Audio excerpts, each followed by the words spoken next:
Welcome back to the Shutdown Education segment, where each week we get a different guest on to talk about like their experience at uni and what subject they studied. But for this episode, we got two guests. You get me bumper episode. Whoa. Just why don't you just introduce yourselves?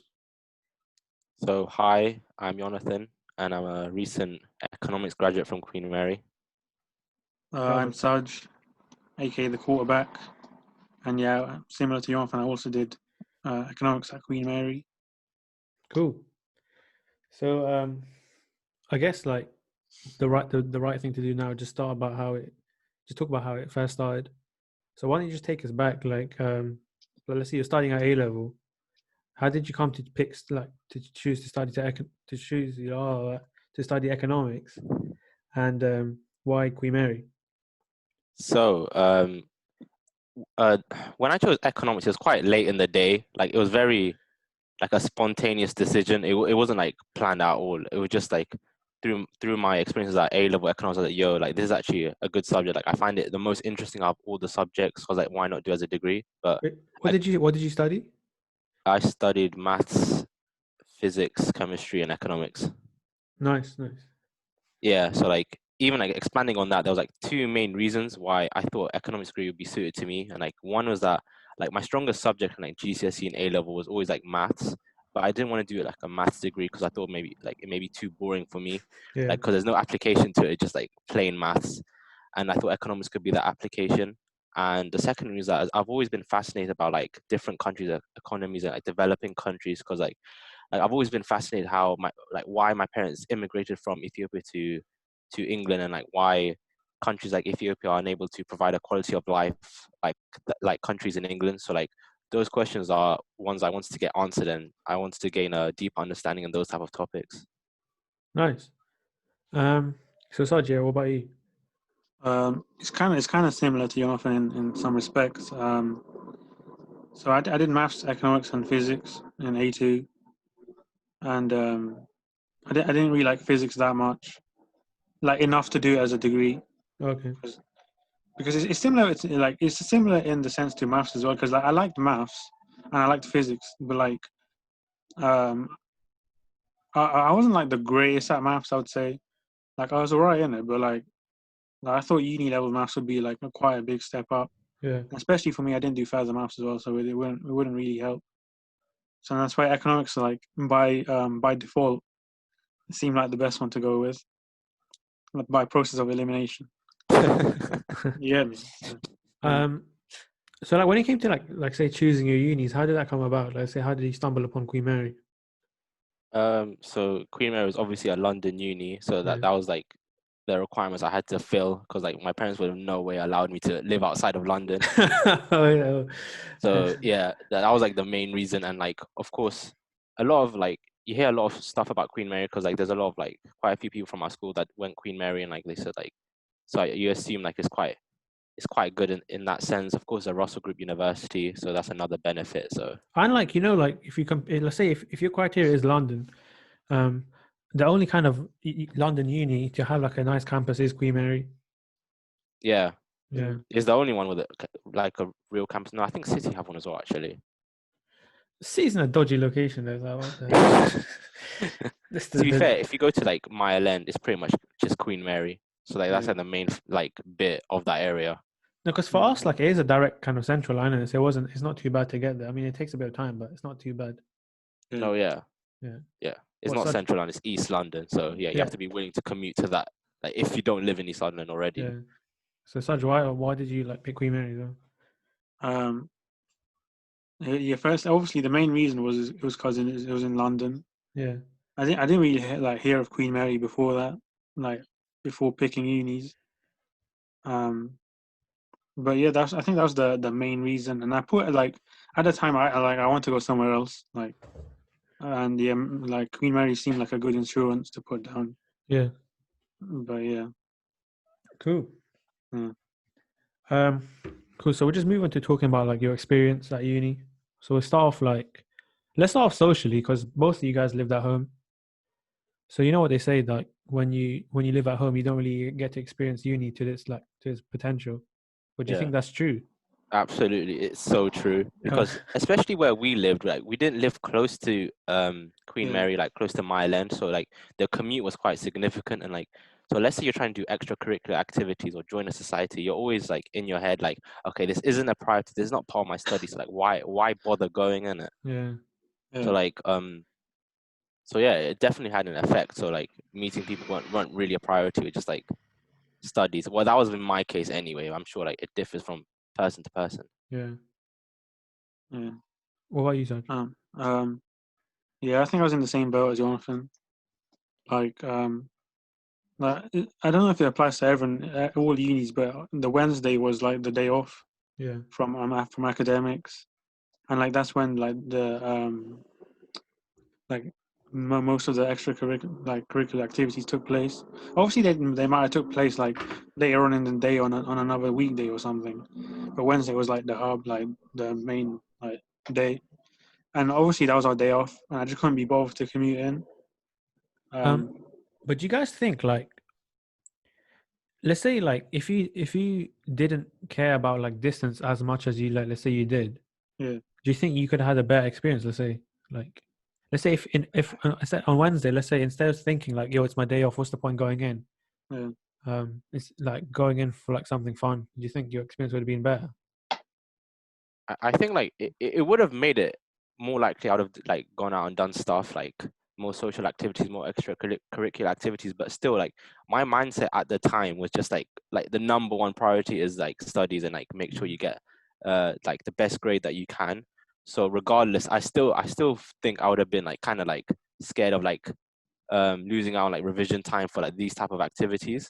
So I guess yeah, I know it's like looking back on it is the wrong mindset. Like I was very academically driven because I thought at the time like that was the only thing employers would look at. They would look at your degree, like whether you got first or 2-1 or whatever it is. Yeah. Yeah, that was my like thinking back then. Also, Yeah. do you think like wait, Oh, one sorry, do you yeah. think, let's say like if there was a younger Jonathan, would you, and he's going into uni, would you advise him to like, join a society or something, even if he's living at home? Yeah, of course. Even back then, I did contemplate it, but I just didn't have that nudge in the end, like Yeah. the final push. But I definitely would recommend like my past self to join a society because even if you don't get any like I guess academic reward for it or like a piece of paper saying look you've done this or something, like it makes you like into like a more complete person and you gain like such a diverse range of skills. And of course employers would rate that as well because employers don't just want people with like just grades. They want complete individuals with like different skills like communication skills, leadership skills, and like just like more mature well-rounded people. So I would definitely recommend myself to join a society. What are you, Zach? I was trying to say like it might depend on the kind of society you join as well. Yeah. Because like I joined the trading and investment society like in my first year. Okay. Like I went into it thinking yeah it's gonna be sick. Like you could like execute your own trades and stuff. Because at the time I was quite interested in trading. But then it was like they just had like a series of talks with like these bankers from Canary Wharf. And that Oh, wasn't really that interesting. Like I wouldn't commute like halfway across London to hear some guy chat breeze. Like obviously if you like that kind of stuff, like no offense in it, you get me, but like it's just for me, I didn't really find that interesting. So I think if I joined like another society, I don't know, maybe like a sports one or something, yeah. then it might have been worth it to commute.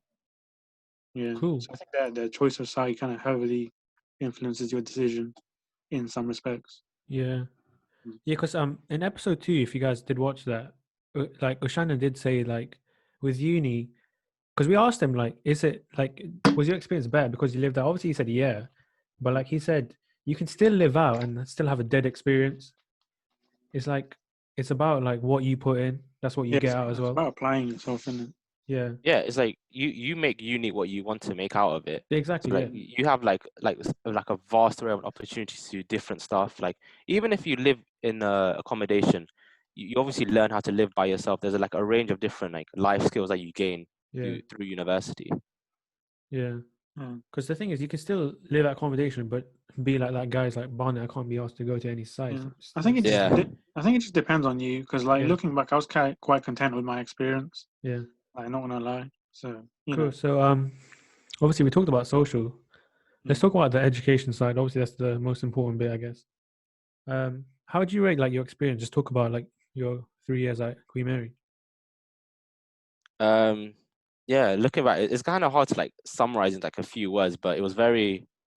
I guess it's like what you typically expect from like an academic experience, just like lectures and classes, like trying to stay awake in lectures. So like that's how I could summarize it. So like I think you would find with like lectures, like it's very easy to not be a lecture person. Like lectures can get very boring at times, but you Yeah. just have to like persevere and try and like. I think as well with academic experiences, like it depends on like how you learn as well. That's something important that you really need to understand like about yourself. So of course you cannot be a lecture person but still do good in your exams. There's other ways of learning. So yeah. Wait, so how is it like? So what was the average week? So the average week was like 4 lectures and 4 classes. So like each lecture was 2 hours long and the classes were 1 hour long. Yeah. Okay, so that's 12 hours a week of like contact time then. Yeah. Nice. So say, Sarge, how did you find like the lectures and stuff? Well, in my first year, I went into like all the lectures, but then afterwards, like after I think after the start of the second year, I didn't like really bother going in because I think it was like firstly most of the lectures were recorded, Yeah. and then like secondly it was like I just felt like the lecturers were reading off the slides, so like I felt like I could do that at home without going in. So that was just like I know I like to learn. I like to learn by myself anyway. So like I think the lectures are good. It depends on like the module as well. Like some modules were quite hard, so you have to go in. And yeah, it just depends on you, to be honest. Yeah. Overall, it's calm. I feel like building upon that point, I don't feel like what makes lecture boring wasn't necessarily the content for me. It was a lecturer. Because like for me, a lecturer is like make or break. Like he could make the most boring module the most interesting, and he could make the most interesting module boring. So like it all depends on the type of lecturer you have. If he's enthusiastic, is very like willing to like communicate with the lecturer, more interactive. So it all depends on the type of lecturer you get. And like from my experiences, they vary significantly. You could get like amazing lecturers to like very like average lecturers. So yeah. With you, Jonathan, like obviously you're known as that guy who kind of went for every lecture, isn't it? Yeah.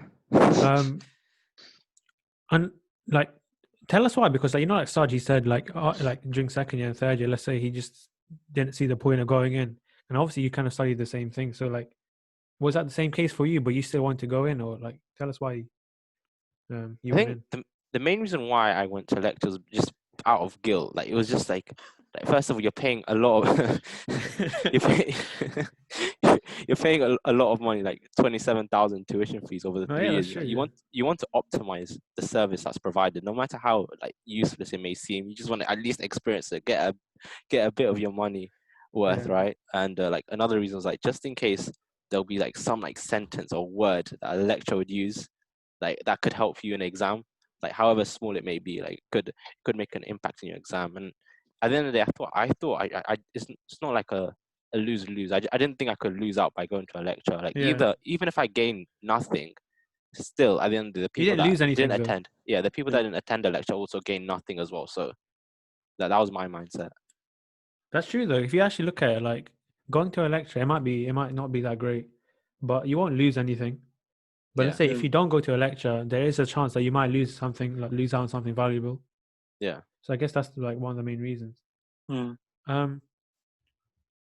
So like during your lectures, did you have like a kind of approach to? Because some people print out their slides and like annotate, or what kind of style did you guys have?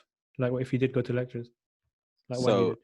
yeah, I printed out the lecture slides before every lecture because I felt like I needed to write, or if I didn't do anything, or like, because I feel like if I listened for 2 hours, I'll definitely fall asleep and nothing will go in my head. But if I'm like actively making notes, or just like, because obviously I don't like making notes in general, so I thought printing out the slides, you're not, by doing that, you're not copying out endless sentences and paragraphs, but Yeah. you're just making like important points, just writing it down in the slides that you printed out. And yeah, that was my method. And I thought it was quite effective. It was definitely better than like either making your own notes or just listening for 2 hours. Wait, so Serge, like you didn't go in. So like, Yeah. how did you approach, like, let's say, because you still have to do the work in it. Yeah. So how did you approach like doing the work? Some lectures and stuff. So like initially, I also like printed out the notes. I think that was like towards the end of the first year. Yeah. Like, I printed out a bit of note, like the lecture slides. But then the thing is, you know, when I came to revising from for the exams, Yeah. I used to take handwritten notes. What did you like summarize? Like what the summarize the lecture notes or something? Yeah, more or less. Yeah. So Okay. then like that's when I realized like there isn't a point of me printing out the lecture slides or even going in, Yeah. because like it's not a critique of the lecturers. It's just like most of the modules, like they were delivered by PowerPoint slides. So No, but like even then, like, were they? Would you say your PowerPoint slides were enough to learn mm, from by itself, like without even yeah, listening to the lecture? They were. yeah. Okay, so they're pretty decent slides, then I guess. Yeah, Yeah, it depends on the lecture, the module as well, though. yeah. That's where I said like you know previously I mentioned like there's some modules where you'd have to go in because the lecture slides weren't enough. Okay. So like I'm not saying I didn't go to anything. I went to like the important ones. So I think the lecture slides were good enough for you to do well in the exams, because they're not going to deviate from what they're teaching in the exams, in it. So Yeah. yeah. Cool. I just felt like um, it's a bit of a critique. It could have been a bit better in terms of the delivery, like more engaging, but is Yeah, what it is. and then there's a person talking to you for 2 hours, so like I don't know how interesting you can make it, but Yeah, Yeah, yeah, true. Especially because like with economics, like unless you're doing some sort of like maths or stats module, it is Mm. quite like content heavy. yeah. So I mean, because you have to go through the content. Like you can make it engaging and stuff, but at the end of the day, you still have to go through all of that. yeah. I mean, like, what can they do? Yeah. Yeah. So moving on, what advice or like tips would you give to someone who wants to study economics at like uni? It could be anything. It could be at Queen Mary. It could be anywhere else. So like, okay, if it's at Queen Mary, um, well, if you get into Queen Mary, you must have A-level maths. I was gonna say like brush up on your math skills and stuff because it's Yeah. quite important for like first year and stuff. Yeah, don't underestimate the amount of maths in it. Like when I say maths, not like crazy maths, but like differentiation, integration, like calculus stuff. Yeah, because you still need to do A level maths with that. So Yeah, so yeah, like make sure you know like A-level maths content like before you go, obviously. yeah, Other advice is that don't procrastinate. Try and like be consistent with your studies because it does save you in the end, of course. I guess that's like generic advice everyone would say, but it is actually useful. Like don't delay tutorials and stuff because like that's like the one thing that could delay like your revision stuff. Just doing tutorials at the end when it's actually yeah, time to do revision, that just takes up so much of your time. You're not actually revising, so it just like make sure you do the tutorials when it's actually due. Because of course, in Queen Mary, they don't mark your tutorials, so it's easy to just say, okay, I'll just do it whenever the exam comes up. But like actually proactively do it and like make sure you do it before it'll be even better if you do it before the class. So like you could ask questions to the class teacher, be like, I don't understand this, because you don't want to cram up questions at the end and you yeah, can't do anything about it. yeah. Because they always say like you don't want to be like learning new content when you're meant to be revising. Yeah, That's the exactly. worst thing because you're meant to be like like consolidating that knowledge you've already got. So you want to Yeah. avoid that mistake. So do you have any advice? For this for like specifically for Queen Mary economics. I'd say brush up on your note taking skills, because like I would say like at least 75% of the modules are theory based, Yeah, where like they don't really have much maths in there. So like if you can like brush up on your note taking, I think it would be a good skill, because there's like sometimes like when we've had exams, like there's like sentences and stuff like that which like you might forget, but they're actually of like significant importance. yeah. So that might cost you a bit of marks in the exam. So like if you can take good notes, then I think you'd be in a good like position to do well in the exams. What about Um, like the personal statement? How did you guys go about like drafting one? The Because personal obviously statement. like because like Chat at reads Queen your Mary document. they don't have interviews. Yeah. No, So obviously like and it is like a quite competitive like university to get into. So like what advice would you give to people like drafting one? I think try and just think outside the box. Don't give generic reasons as to why you did economics, and try and be as truthful as you can as well. Because like the amount of personal statements I've read about, especially during my time, like about the financial crisis, like in 2008, how that inspired them to do economics. Like we all know that's completely false. Like in 2008, like you there's no way you were aware of the financial crisis. So like try and be honest and like have a deep like I don't know chat with yourself and be like, all right, why do you actually want to do this degree? And like try and think of reasons like outside the box that not many people would think of as to why they would do it. And yeah, try to like try to find like different ways of like highlighting your passion for economics. Like that could be like reading a book, yeah, or like that's a good one.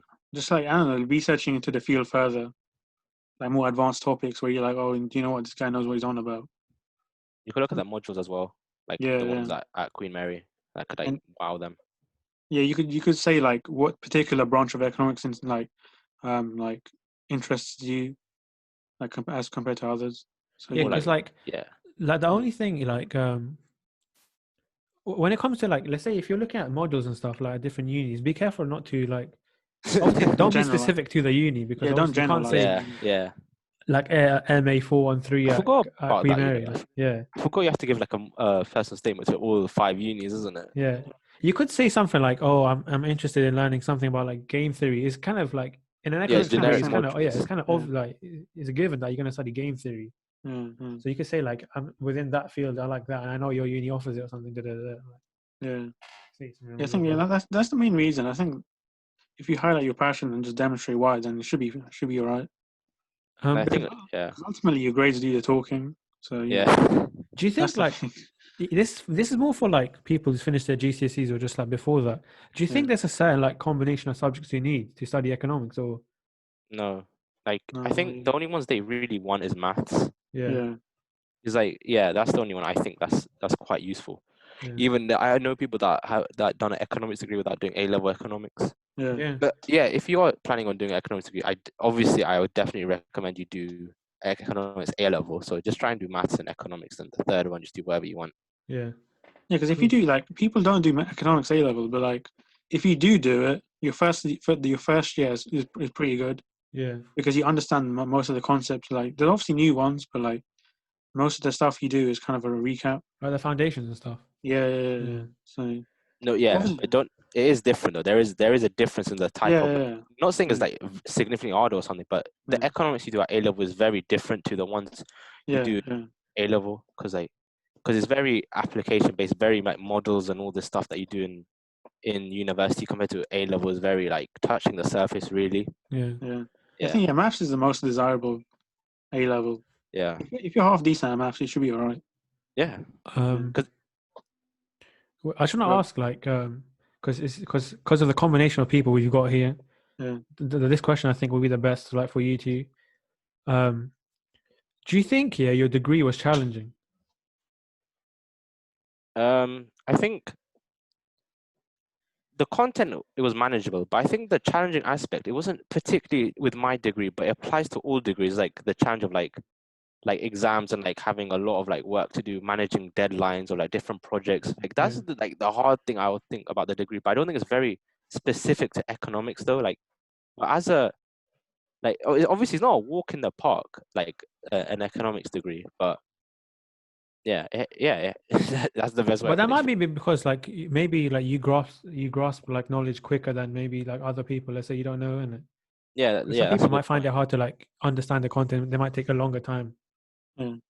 So Sauj, did you find it like? How did you find it? Well, it was all right, innit? It was not like it wasn't the hardest, it wasn't the easiest thing. It was like in the middle.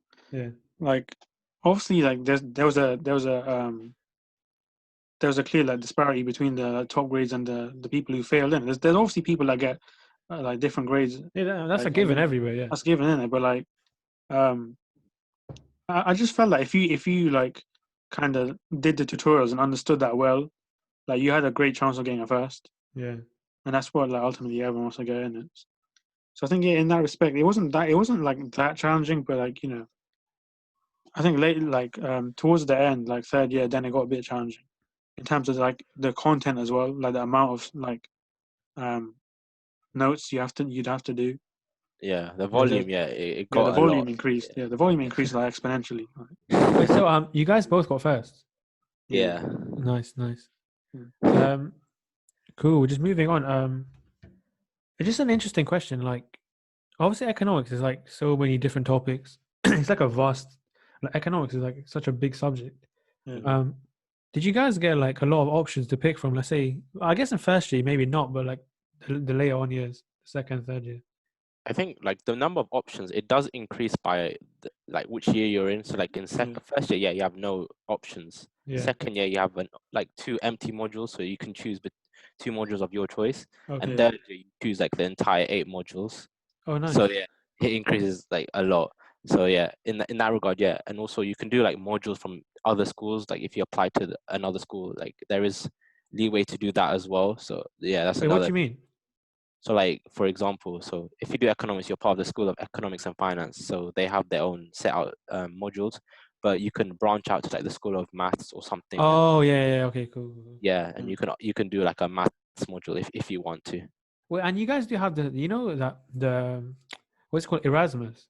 Yeah. You have that this chance to study abroad if you would like to. Yeah, oh yeah, Yeah. we do. Yeah. Yeah, it's quite good as well. Queen Mary, like they partner with a lot of like leading universities such as like Columbia University, which is an Ivy League uni. Like Nice. even like you can go to unis like in Hong Kong, Singapore, Australia. So yeah, and that's in second year. And I think the requirement is like to get a 2-1 or something in first year Yeah. to Yeah. In your first year, you'd have to do quite good. yeah. Like they place emphasis on that. Nice. So yeah. And you Also, I can guess choose you like know, like you kind of know, like, oh, in my second year I want to go abroad, so you probably want to do well on your first year. Yeah. Yeah. Calm.